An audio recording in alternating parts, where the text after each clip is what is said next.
muhasabah juga harus hati-hati. Kadang-kadang kita sering tertipu dengan amal baik. Amal baik juga katanya Imam Haris Al-Muhasibi harus ngerti porsi dan proporsinya. Harus paham urutan-urutannya, mana yang harus duluan, mana yang belakangan.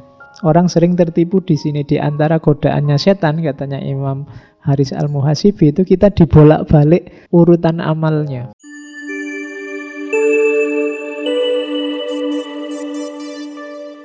Oke, bismillah. Assalamualaikum warahmatullahi wabarakatuh.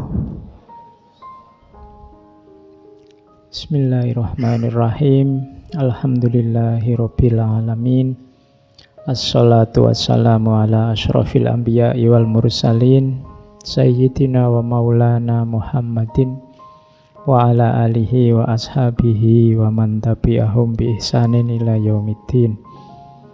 Amma ba'du.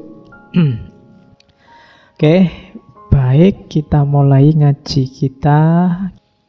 Minggu lalu ketemu Imam Hasan Al-Basri, malam ini ketemu Imam Al-Haris Al-Muhasibi. Mungkin teman-teman yang belajar tasawuf sudah pernah mendengarkan nama beliau, orang ini, Imam Haris Al-Muhasibi. Beliau ini pamannya juga gurunya Imam Junaid Al-Baghdadi. Ada dua kitab yang sangat terkenal ditulis oleh Imam Haris. Yang pertama Ri'ayah li Hukukillah. Ri'ayah li Hukukillah ini kitab tasawuf kecil, tapi nanti kitab inilah yang menginspirasi Imam Ghazali sehingga menulis Ihya Ulumuddin. Kemudian ada juga kitab Risalah Al-Mustarsidun, risalah tentang orang-orang yang mencari petunjuk. Kelihatannya dua kitab ini sudah diterjemah dalam bahasa Indonesia. Teman-teman yang berminat silahkan dicari. Saya tidak tahu judulnya apa. Oke, Imam Haris Al-Muhasibi ini lahir sejaman dengan Imam Ahmad bin Hambal. Beliau putra seorang kaya sebenarnya, dan kebetulan ayahnya ini Mu'tazilah. Tapi justru putranya Imam Haris Al-Muhasibi kadang-kadang mengkritik Mu'tazilah, dan beliau lebih suka masuk ke ranah tasawuf.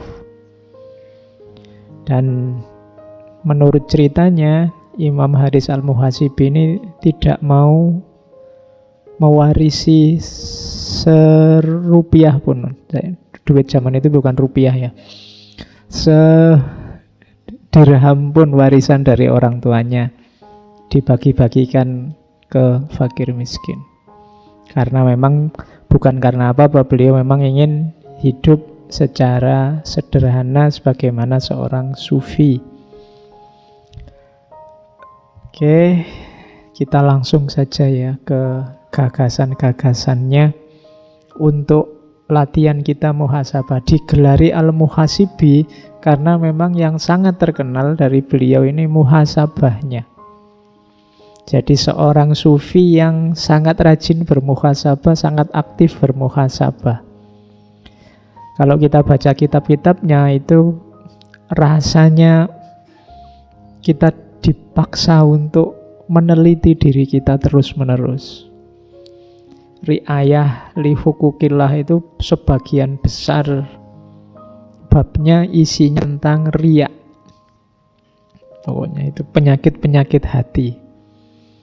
Jadi malam ini kita coba menggali seperti apa nasihat-nasihat beliau tentang muhasabah. Orang yang gelarnya saja sudah muhasabah, Haris Al-Muhasibi. Oke. Jadi beliau suatu ketika pernah mengatakan, telah berlalu waktu selama 3 tahun, dan selama itu aku telah mendengar segala sesuatu dalam kepalaku. Kemudian telah berlalu pula masa 30 tahun, dan selama itu aku tidak pernah mendengar sesuatu kecuali dari Allah. Ini mengisyaratkan bahwa ada masa sekitar 30-an tahun beliau menuntut ilmu biasa, kemudian 30 tahun selanjutnya menempuh suluk dalam jalan tasawuf. Kalau masih menempuh ilmu biasa seperti kita, itu kan pikiran itu rame, isinya macam-macam. Ilmu apa saja, wawasan apa saja, bunyinya banyak sekali di sini. Lihat HP gitu, bunyinya macam-macam. Mungkin kritik lah, mungkin heran lah, mungkin macam-macam. Lihat apa saja, kepala ini berkecamuk macam-macam. Tadi di depan ada berita tentang saudara kita yang meninggal, itu kan isi kepalamu macam-macam, segala macam hal keluar.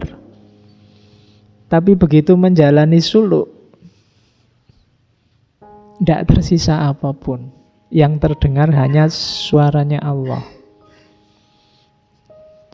Jadi kontrasnya di situ. Kalau pikiran masih ramai, masih isinya macam-macam, itu biasanya sumber ketidaktenangan kita, kegelisahan kita. Ketakutan-ketakutan akan masa lalu dan masa depan. Kerumitan-kerumitan cara pandang kita, itu ramai banget pikiran kita itu. Nah, kalau sudah suluk 30 tahun selanjutnya, kata Imam Muhasibi, aku sudah gak mendengar apapun. Yang aku dengar hanya suaranya Allah. Yang ada di kepala yang tersisa hanya tinggal satu dan satu-satunya, yaitu Allah. Tidak tahu saya kita mengalami yang semacam ini apa enggak dalam hidup kita, tapi berusahalah untuk menuju ilaihi roji'un yang sejati. Biar lebih ringan langkahmu, jangan terlalu sibuk dengan hal-hal yang tidak penting. Biar isinya nanti tersisa Allah saja. Apa tidak boleh berpikir, Pak? Kalau begitu boleh. Malah katanya Imam Al-Muhasibi, likulli syai'in jauharun, wa jauharul insani al-aqlu, wa jauharul aqli at-taufiq. Dalam segala sesuatu itu ada intinya. Intinya manusia, wa jauharul aqli, wa jauharul insani, itu al-aqlu. Intinya manusia itu akalnya. Tapi jangan lupa, wa jauharul aqli at-taufiq. Saya tidak harus cerita bagaimana utamanya akal bagi manusia. Kita selama ini mengkaji itu. Tapi kata-kata Imam Al-Muhasibi selanjutnya, wa jauharul aqli at-taufiq. Justru intinya akalmu itu adalah taufik, anugerah dari Allah. Jadi akalmu itu mencapai puncaknya, kalau katanya para filosof muslim, nanti silakan didengar lagi rekamannya, kalau dia bisa mencapai akal yang mustafad. Akal mustafad itu akal yang nyambung langsung dengan sumber utamanya, nyambung langsung dengan Allah. Karena betapapun segala pengetahuan, segala ilmu itu kan kuasanya Allah. Kalau Allah mengizinkan kita dapat ilmu, kalau tidak ya tidak dapat. Jadi intinya tetap ada taufik. Akal itu mungkin seperti komputer, kemudian taufik itu servernya. Kalau kita internetan kan data itu ada di server. Data itu bisa terpampang di komputer ini apa tidak kan tergantung servernya. Kalau servernya mengizinkan data masuk, dia bisa kelihatan di komputermu. Kalau tidak ya enggak. Jadi wa jauharul aqli itu, akal itu kayak komputer yang dapat suplai data dari Tuhan. At-taufiq. Jadi begitu ada kebaikan, begitu ada informasi, ada data, ada ilmu yang muncul di kepalamu, itu hakikatnya taufik. Wa jauharul aqli at-taufiq. Maka kalau dikembalikan ke depan tadi, Kalau akalmu sudah nyambung sama Allah, apalagi isinya hanya Allah, ya sudah. Kamu hidupnya sudah di dalam servernya. Tidak perlu capek-capek download setiap hari. Apa yang dibutuhkan ada. Itu yang oleh para sufi disebut makrifat nanti. Oke, ya ini kamu jadikan referensi dulu saja. Siapa tahu kapan-kapan kamu nyampe level ini. Ya, oke ya. Terus, nah sekarang kita belajar muhasabah. Kalau menurut petunjuknya Imam Haris Al-Muhasibi di Ri'ayah li Hukukillah, muhasabah itu diawali dari lidah. Maksudnya berarti apa yang kita ucapkan. Kalau hari ini mungkin dikasih strip jempol. Apa yang kamu tulis di medsos, apa yang kamu posting. Karena sekarang kan orang itu eksisnya kan nggak cuma lewat kata-kata, tapi juga lewat jempol. Lewat statusmu, lewat postinganmu. Sekarang kan jargonnya tidak lagi aku berpikir maka aku ada, tapi aku bikin status, aku posting maka aku ada. Iya. Kalau kamu punya grup WA dan kamu diem aja ndak posting-posting, kan kamu terus nggak dianggap ada. Kalau kamu posting yang nge-like banyak, yang komentar banyak, kamu baru merasa wah aku eksis nih. Nah, itu berarti aku posting maka aku ada. Yuk dimuhasabah deh. Kamu posting apa hari ini? Kamu ngomong apa saja hari ini? Itu lidah. Lidahmu mengeluarkan apa saja hari ini? Yang penting berapa persen? Yang iseng berapa persen? Kalimat-kalimat yang baik berapa persen? Kalimat netral berapa persen? Kalimat negatif berapa persen? Itu kalau kamu bisa ngitung ini luar biasa muhasabahmu. Imam Haris Al-Muhasibi itu dikenal ahli muhasabah. Berarti beliau mengukur, wah ini sudah terlalu banyak ngomong jelek ini misalnya. Terus setelah lidah, mata. Mata, kalau mau ngomong matamu tidak enak. Mata kita dalam sehari-hari itu lolah ya. Kamu pakai buat apa saja? Apa saja yang kamu lihat? Ya mungkin hari ini banyak lihat HP Pak. Ya wis, kamu di depan komputer, di depan HP itu yang kamu lihat apa? Bukan salah saya loh Pak. Saya itu sebenarnya bacanya bagus-bagus. Tiba-tiba iklan. Iklannya itu gambarnya wow gitu ya Pak. Ya jangan buka situs-situs itu. Salahmu sendiri iseng googling. Jadi mata. Kalau kan ada pepatah yang masyhur itu laka al-ula. Jadi kalau engkau jatahmu cuma lihat yang pertama. Tapi kalau yang kedua dan seterusnya itu tidak boleh. Kalau lihat yang gitu-gitu itu sekilas saja yang pertama. Astagfirullah terus paling ke sana. Tidak boleh diulang. Kalau diulang sudah dosa. Biar nggak ngulang, lihatnya yang lama. Ini masih yang pertama loh Pak, belum ngulang. Oke, itu strategimu itu. Terus telinga. Telingamu mendengarkan apa saja, itu kamu yang tahu lah ya. Kemudian tanganmu, apa yang kamu lakukan dengan tanganmu. Terus kakimu, perutmu. Perut itu berarti apa yang kamu masukkan. Berani menjaminkah yang kamu masukkan halal? Berani menjaminkah yang kamu masukkan baik dalam perutmu? Terus kemaluan. Saya tidak tahu sudah fungsi apa belum yang punya kalian yang belum nikah. Tapi hati-hati, orang sering terjebak di kemaluan itu, wadahnya itu tapi isinya kan nafsu. Sejauh mana kamu bisa mengontrol itu nanti menentukan nasibmu. Lahirnya itu. Oke, nilailah ini sampai rapotnya tidak merah. Apakah itu lidah, mata, telinga, dan macam-macam. Berarti fisikmu positif. Kalau sudah fisikmu positif, muhasabah level 2. Tanyakan tujuannya. Kebaikan yang kamu lakukan itu untuk mencari ridhonya Allah atau ada pamrih lain? mulutmu yang baik, perilakumu yang baik, kamu mendengarkan yang baik-baik, kamu jaga benar perut kemaluanmu. Itu demi ridhonya Allah, ada pamrihnya ndak? Ada tujuan yang lain ndak? Jangan-jangan untuk tujuan-tujuan selain Allah. Pak, saya sekarang rajin tahajud, rajin puasa Senin Kemis, Pak. Kenapa? Baru daftar CPNS. Iya, ada pamrihnya kemarin-kemarin kemana aja. Jadi, coba dicek. Ada pamrih-pamrih dunia ndak?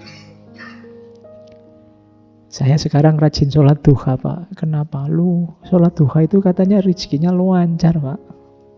Ya, enggak masalah. Tapi enggak masalah dengan Tuhannya, tapi targetnya kok itu.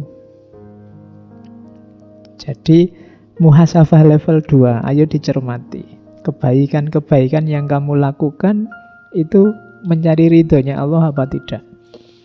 Kalau lulus di level 2 ini, masuk ke level 3. Kamu kan tadi sudah baik, lahirmu, batinmu juga baik ternyata. Kamu mencari ridhonya Allah. Tapi sekarang coba tanya, kamu bangga enggak dengan dirimu? Kan kadang-kadang, wah, alhamdulillah Pak, itu kan pernyataan kebanggaan diri. Saya sekarang sudah, level saya sudah tinggi Pak. Saya hanya Allah yang saya cari ridhonya. Kamu tidak sadar begitu kamu mengklaim bahwa levelmu sudah tinggi, kamu tidak kayak yang lain, kamu sudah tidak punya pamrih, sebenarnya menunjukkan bahwa kamu sedang jatuh lagi. Jadi ini level naik satu level, tanyakan kamu bangga tidak karena sudah melakukan jasadmu baik, rohanimu juga baik. Kalau ada kebanggaan-kebanggaan itu, kamu masih, batinnya masih perlu diperbaiki. Karena dalam dunia sufi, kebaikan yang beres baik lahir maupun batinmu itu sebenarnya anugerah dari Allah. Kalau usahamu saja mungkin tidak cukup. Makanya kalau sudah sampai level itu, kamu tanyakan di level selanjutnya, adakah perasaan bahwa keberhasilan itu karena usahamu saja atau karena bantuan dari Allah? Kalau sudah beres semuanya, termasuk apakah motivasi itu hanya Allah saja, beres, hati-hati dengan yang terakhir itu. Apakah semua itu membuatmu merasa mulia? Wah, saya ini rasanya dimuliakan oleh Allah, Pak. Hidupku lancar, nyaman sejak kecil. Ini rasa ini juga hati-hati. Saya ini sekarang derajat saya kelihatannya sudah lebih tinggi Pak dari kemarin. Itu hati-hati. Teman saya itu Pak susah hidupnya, saya itu loh enak lancar. Wah, berarti saya ini mulia sekarang ini. Hati-hati. Jadi jebakan-jebakannya ada di situ. Jadi ini jadikan rumus untuk muhasabah. Coba dicek mulai fisik satu-satu. Kalau beres semua ditanyakan, ini hanya untuk Allah saja atau tidak. Kalau sudah beres, coba tanyakan lagi, kamu bangga tidak dengan yang kamu lakukan? Merasa itu hasilmu sendiri atau anugerah dari Allah? Kalau ini sudah beres, enggak kok, saya itu enggak kuasa apa-apa, Allah yang menolong. Kamu merasa besar, merasa penting, merasa mulia enggak dengan makommu yang semacam itu? Begitu ada rasa itu, ya kalau pertandingan kamu kena diskualifikasi, tidak jadi mulia di depan Allah. Ini namanya muhasabah. Mungkin kita tidak bisa sampai level tinggi, ya pelan-pelan. Sampai level 1 saja luar biasa sudah. Lidah terjaga, mata terjaga, telinga terjaga. Terus naik ke level kedua yang hanya ridhonya Allah. Kalau sudah begitu, semua kebanggaan kita sirnakan, diyakini bahwa segala yang terjadi adalah anugerah dari Allah. Dan meskipun begitu, tidak perlu ada rasa bahwa aku ini mulia, aku ini istimewa, aku ini penting, dan seterusnya. Itu caranya muhasabah. Oke. Terus muhasabah juga harus hati-hati. Kadang-kadang kita sering tertipu dengan amal baik. Amal baik juga katanya Imam Haris Al-Muhasibi harus ngerti porsi dan proporsinya. Harus paham urutan-urutannya, mana yang harus duluan, mana yang belakangan. Bekerja itu ibadah, sholat duha juga ibadah. Dua-duanya ibadah. Mana yang harus didahulukan, mana yang harus dibelakangkan. Dibelakangkan bukan berarti ditinggal. Kalau pas lagi rame-ramenya pekerjaan, misalnya kalian buka toko kok waktunya sholat duha, kok pelanggan pada datang semua, terus ya jangan ditutup tokonya, saya sholat duha dulu lah. Itu salah prioritas. Kita sering begitu. Kadang-kadang ada salah prioritas itu, yang sunnah diutamakan, yang wajib ditinggal. Salah prioritas. Waktunya sholat tahajud semangat karena ada misinya. Habis sholat tahajud ngantuk, subuhnya bareng duha. Ya. Itu urutannya keliru. Kalau puasa Ramadan rasanya kayak formalitas, tidak ada rasanya. Tapi setelah Ramadan puasa sunnahnya dikuati serius. Kebalik, harusnya di Ramadan ini kita serius. Di sana fadilahnya macam-macam. Nah, ini namanya urutan amal. Hati-hati. Orang sering tertipu di sini. Di antara godaannya setan, katanya Imam Haris Al-Muhasibi, itu kita dibolak-balik urutan amalnya. Jadi kebaikannya. Saya seminggu yang lalu ada cerita. Saya tidak tahu pastinya gimana. Jadi ada teman-teman mahasiswa yang sedang sholat. Kebetulan yang depan jadi imam, terus ambruk tempat sholatnya. Jadi imamnya ini kejeblos ke bawah. Kebetulan yang bawah ini sumur. Ya ada cerita itu kan. Saya tidak tahu pastinya, tapi ada cerita. Setelah imamnya jatuh ke bawah ini, ada makmum satu ke depan melanjutkan sholat isyaknya, menyelesaikan sholatnya. Saya tidak tahu ini yang di bawah ini sedang berjuang apa tidak.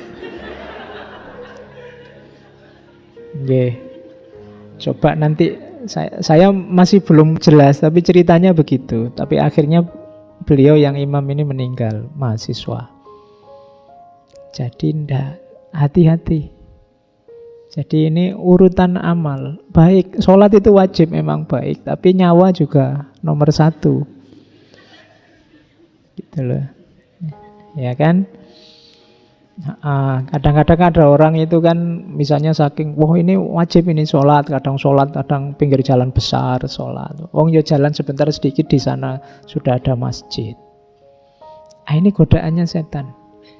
Hati-hati. Jadi muhasabah juga ya, urutan amal. Karena setan itu sering menggoda di sini. Akhirnya kita terjebak. Mungkin nanti begitu dihisab, justru yang wajib-wajib ini keteteran. Kita lebih asyik dengan yang sunnah-sunnah.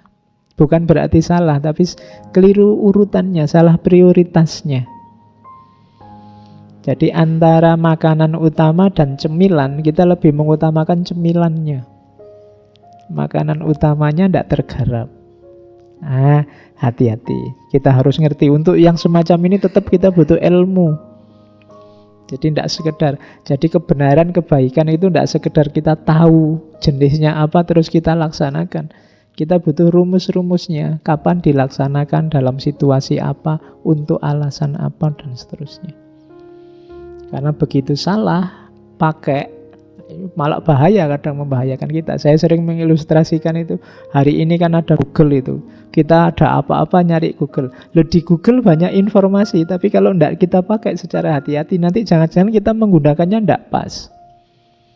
Kita misalnya kepala pusing, terus kamu Google sebab-sebab kepala pusing. Nomor 1, kolesterol tinggi. Nomor 2, jantung tersumbat. Nomor 3, terus kamu kan terus stres itu kan. Waduh, jangan-jangan ini sebentar lagi aku stroke nih. Nanti kamu apa-apa dikit, Informasinya tidak salah, tapi kamu belum tahu porsi dan proporsi informasi, konteksnya informasi, kapan dia pasnya. Ya, contoh ini bisa dikiaskan kadang-kadang tentang agama kan juga begitu. Hukumnya ini apa? Jujuk saja kamu nyari hukum gini. Terus kamu tidak ngerti porsi dan konteks dari fatwa yang diberikan itu untuk apa, kapan, dalam situasi apa. Itu gunanya kita nambah ilmu terus. Tanya ahlinya, bila perlu nyari yang bisa nuntun. Makanya dalam tasawuf itu disarankan ada mursyid, ada penunjuk, penuntun. Kalau jalan sendiri khawatirnya tadi keliru. Wong kamu cuma sakit pilek aja merasa kena serangan jantung lah, kena apalah gitu. Nanti dadanya sesak sedikit merasa, waduh, ini jangan-jangan paru-paru nih. Ini jangan-jangan asma nih, macam-macam. Nggak. Oke, cari ilmunya.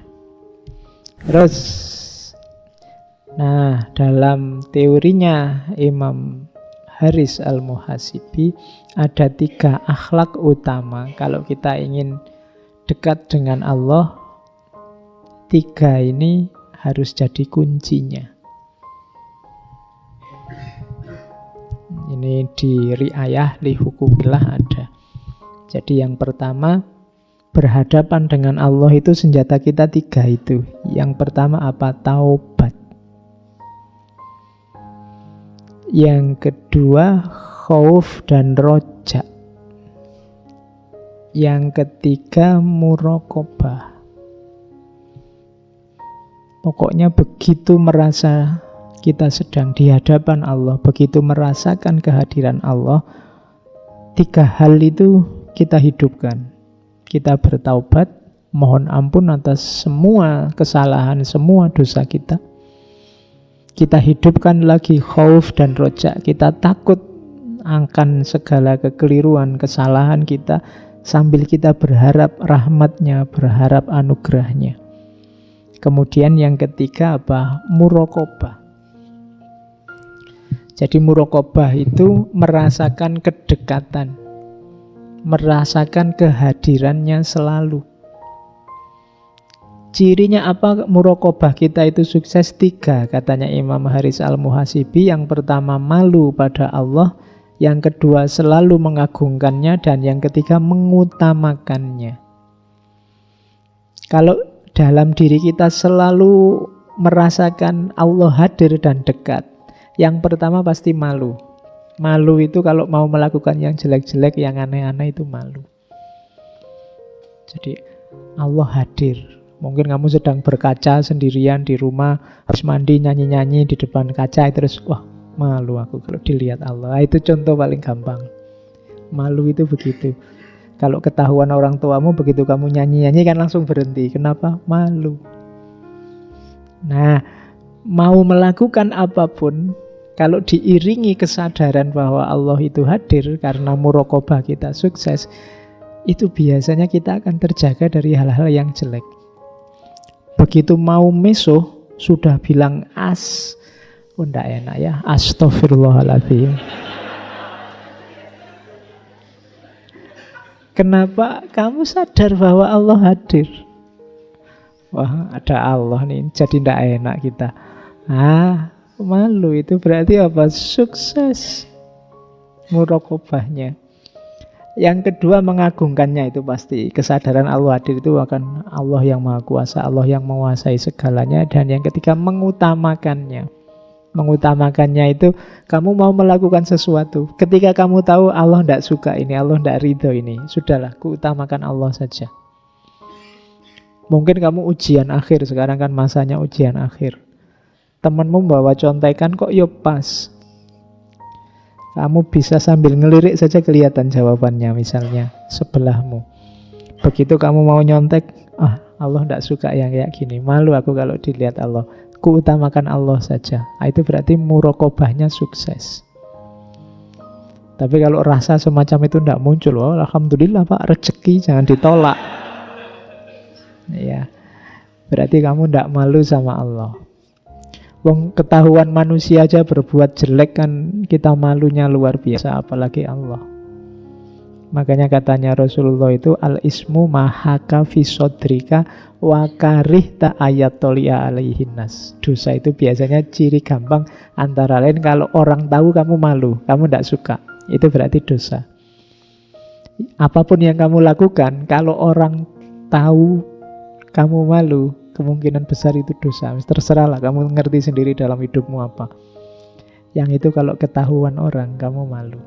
Itu kemungkinan besar dosa. Jadi akhlak terhadap Allah itu isinya taubat, kesadaran untuk tiap hari mengistighfari dosa-dosa kita, khauf dan rojak, dan juga muraqabah. Kesadaran akan kedekatan dengan Allah. Oke, terus saya bilang tadi riya ya. Riya itu bagian paling panjang dalam kitab riayah. Saya tidak bawa banyak, silakan teman-teman baca sendiri kitabnya. Dalam bahasa Arab boleh, bahasa Indonesia terjemahnya silakan dicari. Ada riya besar, riya kecil. Riya itu pamer itu loh, bukan riya kalau kamu flu itu. Riya, jadi riya itu ibadah ingin dipuji. Jadi ingin orang lain melihat kemudian kagum. Itu riya, sengaja pamer.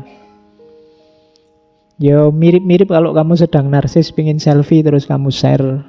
Padahal itu sudah diolah dengan program apa di HP-mu. Terus wah kamu tambah putih ya, terus kamu seneng. Pingin pamer, itu sejenis itu. Cuma ini ibadah. Ya. Jadi ingin memamerkan keutamaanmu.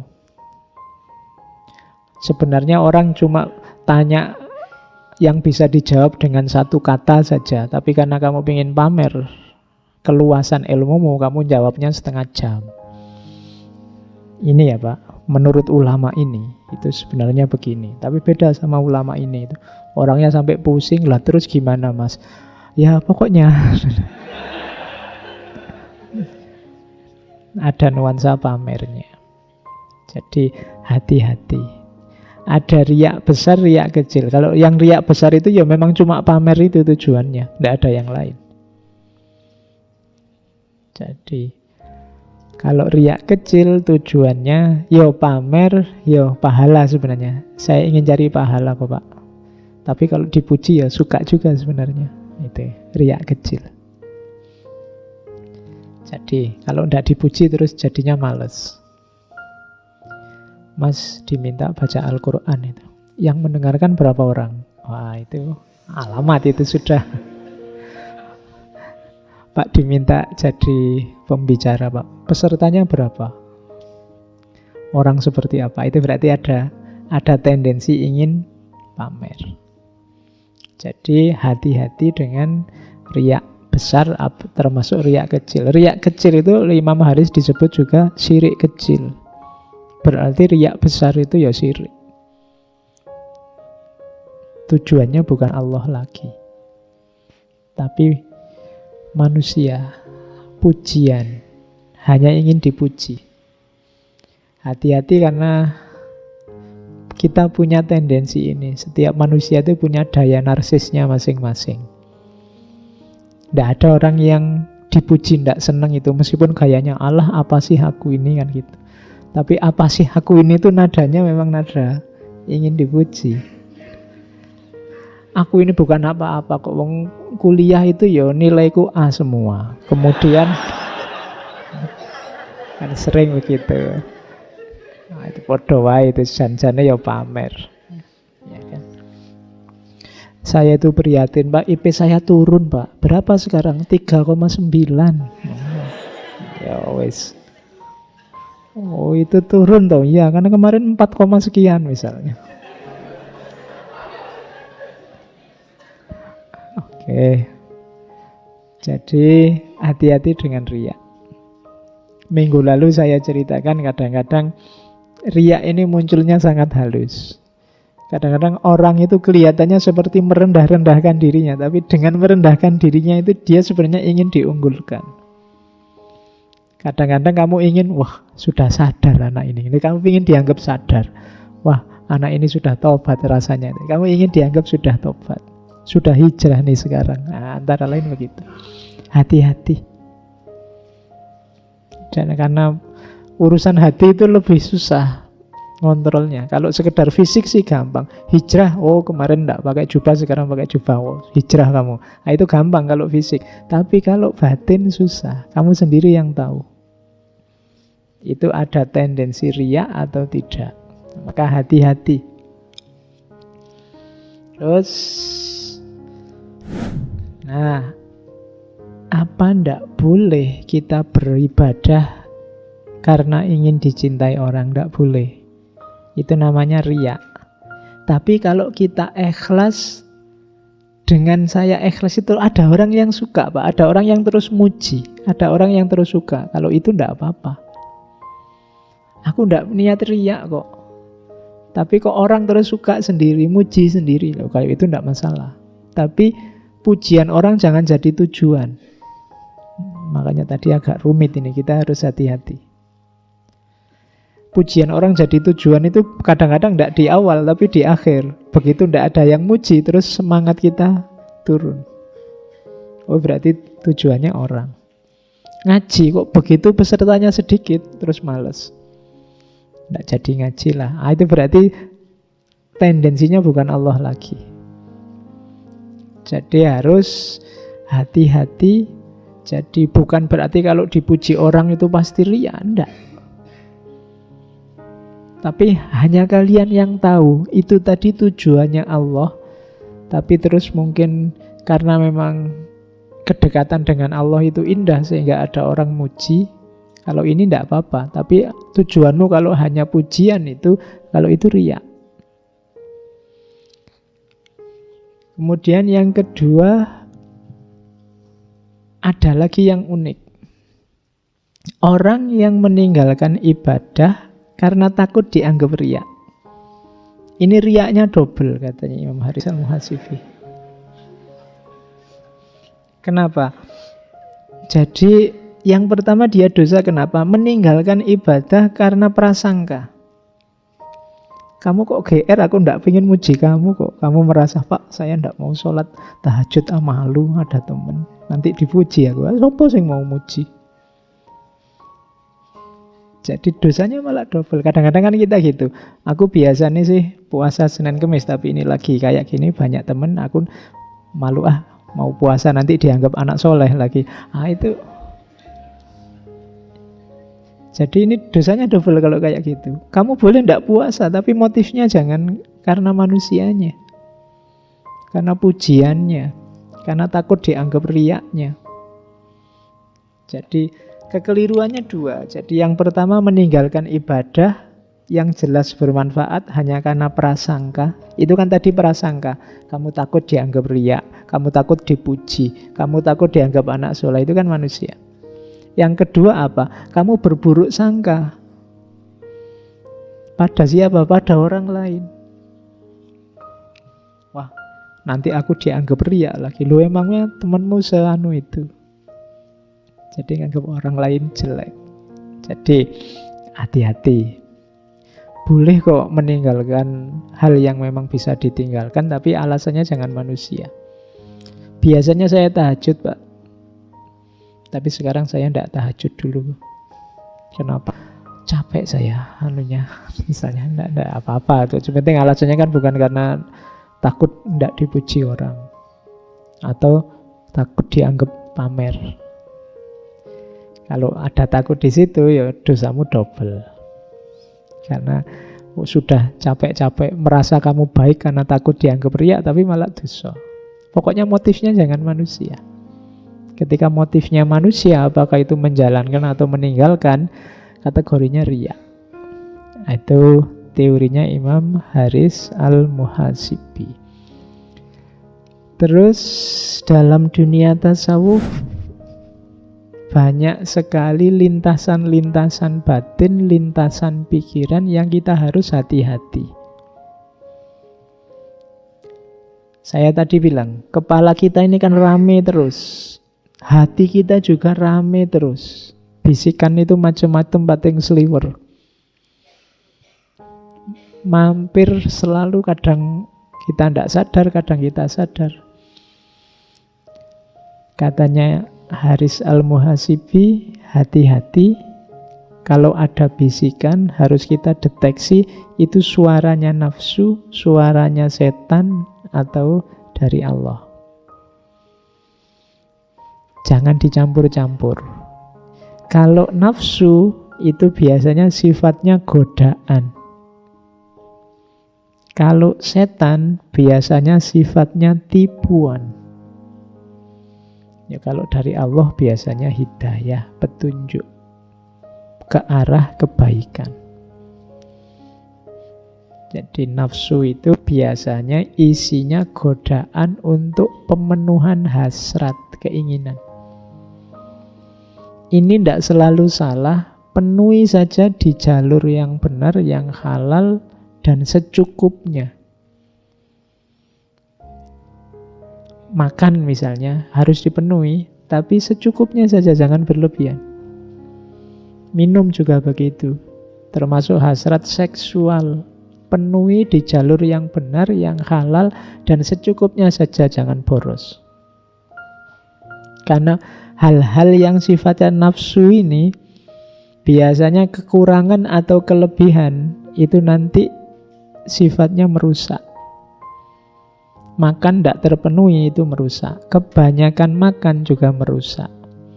Makanya ilmu tata nafsu dari para ulama akhlak seperti Ibnu Miskawah itu diberi patokan, rumusnya adalah jalan tengah. Tidak penakut, tidak nekat, tapi berani, jalan tengah. Karena memang bisikannya nafsu itu biasanya menggoda kita untuk memenuhi. Pak, saya kan normal, Pak, makanya saya... Iya, normal sih normal, tapi penuhi di jalurnya yang benar. Karena begitu kita melenceng jalur, kita akan merasakan sengsaranya. Yang kedua, setan. Kalau setan ini tipuan. Cirinya tipuan itu barang jelek yang kelihatannya baik. Ditampakkan atau dibisikkan ke kita bahwa itu baik, itu normal, itu tidak masalah. Itu suara-suara semacam ini sumbernya dari setan.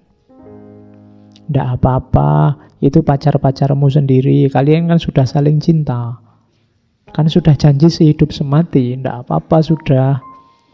Masa berapa tahun dapatnya cuma kirim salam sama titip WA misalnya. Yo, nyarilah untung dikit-dikit misalnya. Itu bisikannya setan. Tidak apa-apa, kamu itu manusia yang normal kok.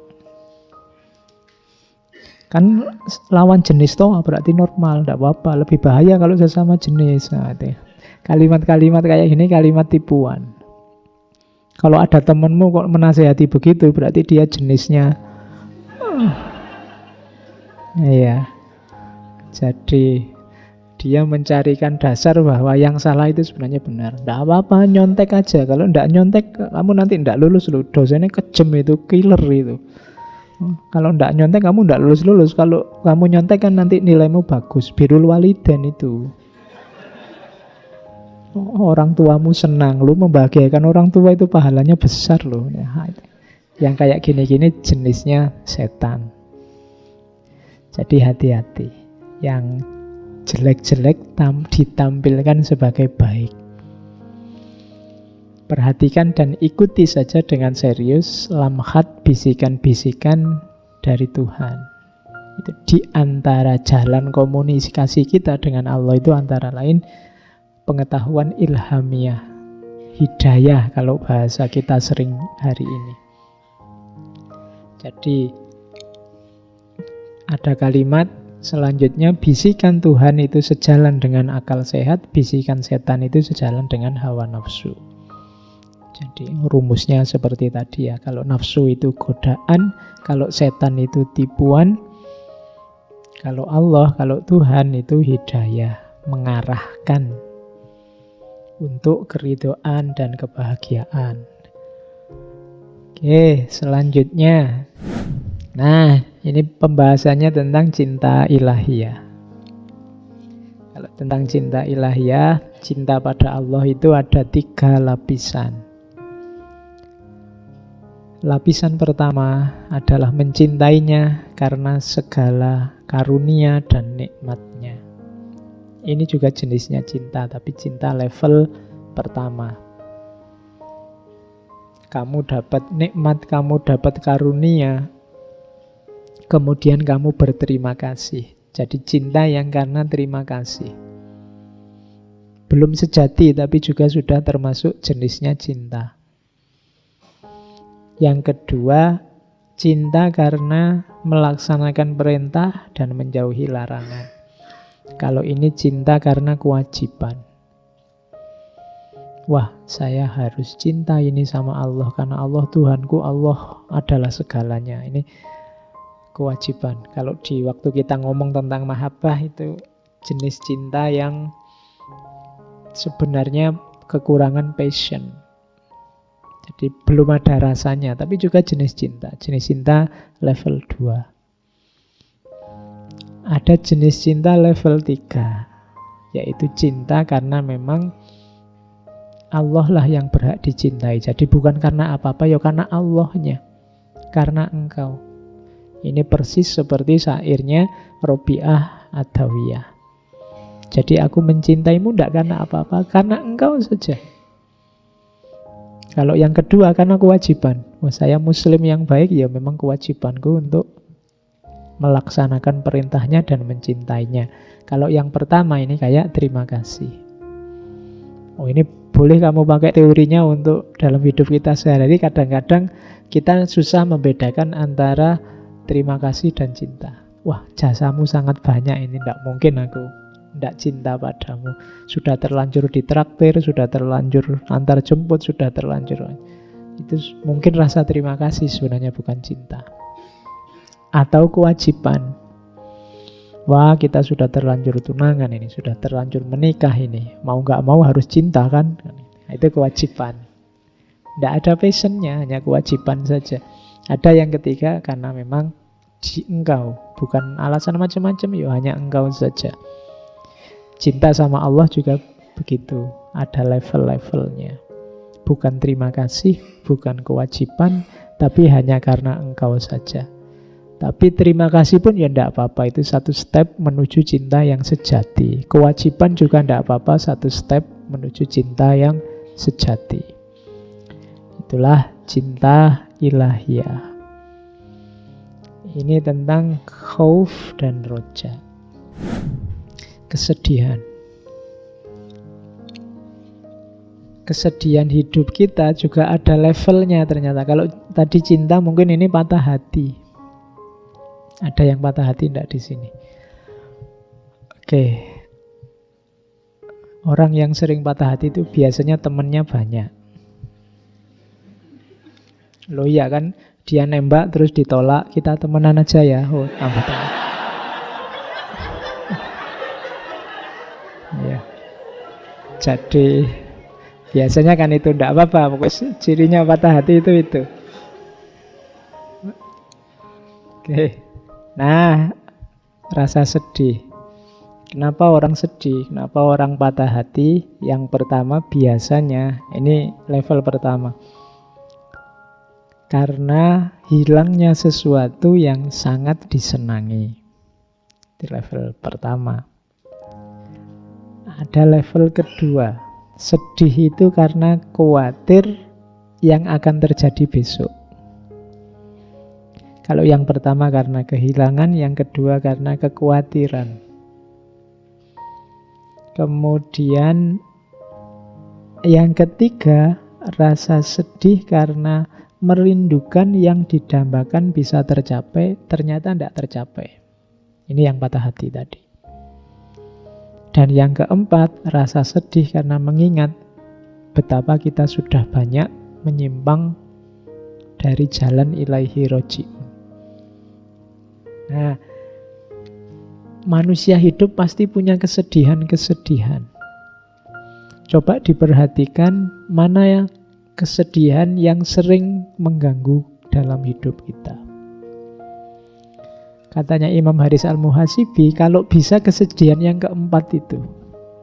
kegalauan kita karena kok tidak banyak ya aku mengikuti tuntunannya Allah, kok banyak keliru, aku banyak menyimpang dari jalur, dari kedekatan dengan Allah. Kalau bisa kegalauan kita yang keempat itu. Meskipun kita ya boleh saja galau karena yang nomor satu, boleh galau karena yang nomor dua atau yang nomor tiga. Tapi kalau bisa kesedihan kita karena itu. Selain itu ndak sedih ndak apa-apa. Kayak Kanjeng Nabi itu waktu sedih karena dilempari oleh masyarakat Taif sampai berdarah-darah. Kemudian Nabi di sebuah kebun di bawah pohon bermunajat, ya Allah, aku ini memang hamba yang lemah. Kamu beri tugas, ini saja gagal, tidak sukses. Tapi aku tidak masalah dilempari batu, aku tidak masalah disakiti. Asal engkau tidak marah. In lam takun ghadbana alayya fala ubali. Tidak masalah ya Allah, aku ini sesengsara ini. Dilempari batu, dikejar-kejar. Yang aku khawatirkan hanya satu, semoga engkau tidak murka padaku. Jadi kesedihannya adalah kesedihan yang berhubungan dengan murka atau ridhonya Allah. Jadi diputus pacar juga tidak apa-apa, nembak ditolak juga tidak apa-apa. Ya Allah, aku berkali-kali ditembak, nembak ditolak, tidak masalah ya Allah. In lam takun ghadbana alayya fala ubali. Asal engkau tidak murka padaku ya Allah, tidak apa-apa wis. Oh, bisa kalian pakai jadi rumus. Jadi sumpekmu biar tidak berlarut-larut. Cinta ditolak asal engkau ridho padaku, tidak apa-apa ya Allah. Oh gitu loh, biar kamu tidak lama-lama nangisnya. Oke, jadi itu tentang kesedihan. Hati-hati dengan godaan setan yang menjerumuskan kita untuk putus asa. Ini sering terjadi karena kita merasa banyak dosa, karena kita merasa tidak dekat dengan Allah. Akhirnya kita putus asa dari rahmatnya Allah. Kita merasa bahwa wah, berarti tidak mungkin. Tadi dari depan sampai ke belakang ngaji itu rasanya kok tidak ada yang aku sama sekali. Berarti aku ini sudah rendah sekali, berarti aku ini sudah jelek sekali. Terus kita hampir saja putus asa. Jangan salah, bisikan semacam itu dari setan juga. Hati-hati, tepislah, katanya Imam Haris Al-Muhasibi. Jawablah begini, orang seperti aku sangat pantas merasa takut. Kalau bukan karena Tuhan menghendaki kebaikan untukku, Dia pasti tidak membuatku mengingatnya. Kalau tadi kita merasa, wah saya ndak semua yang depan itu Pak, berarti saya sangat jelek saya itu Pak. Lu ndak. Allah memberi kita kesempatan untuk belajar Imam Haris Al-Muhasibi, belajar yang nuntun kita untuk mengingat Allah. Berarti memang Allah mengarahkan kita untuk dekat dengannya. Jadi berarti ini kan semacam rezeki, ilmu itu kayak rezeki. Kita malam ini diberi rezeki wawasan-wawasan dari Imam Haris Al-Muhasibi tentang mengingatnya. Berarti Allah semacam mengingatkan kita, ingatlah aku. Berarti Allah masih peduli sama kita, maka kamu jangan putus asa. Jadi Allah masih mengingatkan kita, masih menunjukkan kita, masih menampakkan kita hal-hal yang utama, hal-hal yang baik. Berarti Allah masih berharap sama kita, jangan putus asa. Jangan mau dengan bisikan setan yang membuat kita putus asa. Karena takut akan siksanya, maka aku bertekad akan patuh dan tidak mendurhakainya. Betapa banyak dosa yang lebih besar dari dosaku yang Dia ampuni, dan betapa banyak aib yang lebih hina dari aibku yang Dia tutupi. Jadi tidak usah putus asa. Yang lebih parah darimu banyak, yang aibnya lebih besar darimu banyak, tapi diampuni oleh Allah, ditutupi oleh Allah. Kalau kalian kan aibnya kecil-kecil, tapi jumlahnya saja yang banyak. Itu pun ditutupi oleh Allah. Berarti Allah masih sayang sama kita. Kalian kan yang lebih tahu rahasiamu yang ditutupi oleh Allah apa. Itu bukti bahwa Allah masih sayang padamu. Jangan putus asa. Buktinya apa? Aibmu masih ditutupi sampai detik ini. Aibku juga masih ditutupi. Kadang hanya kalian yang tahu, tidak ada orang lain yang tahu. Maka jangan putus asa. Berarti Allah masih sayang padamu, masih menginginkan kebaikan darimu. Nah, jadi tepislah bisikan-bisikan setan untuk putus asa.